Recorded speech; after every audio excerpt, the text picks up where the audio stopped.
Hi and welcome to Mind 123. I'm Chantal Broderick and today I'm joined by psychotherapist Sarah Bergman. Sarah, welcome along. Thank you for joining me today. Hi Chantal, thank you. When we hear that someone is suffering from burnout, what exactly does that mean? Okay, so burnout is when you feel mentally, physically and emotionally exhausted. It's when your body has collapsed or your mental capacity is no longer functioning, and people will often feel this before that happens. They'll say things like, I'm so tired, I'm so exhausted.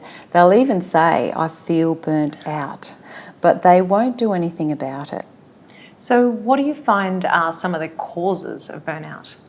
So the causes of burnout, they're often high achievers or perfectionists who've felt stress for a very, very long time, but they haven't done anything about it.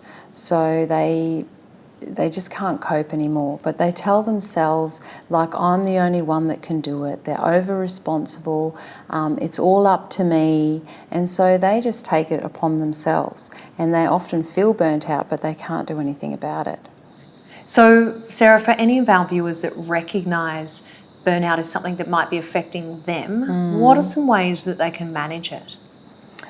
Well, it's important. Often people with burnout, they're not responsible for themselves. They don't want to manage it. They just want to keep going.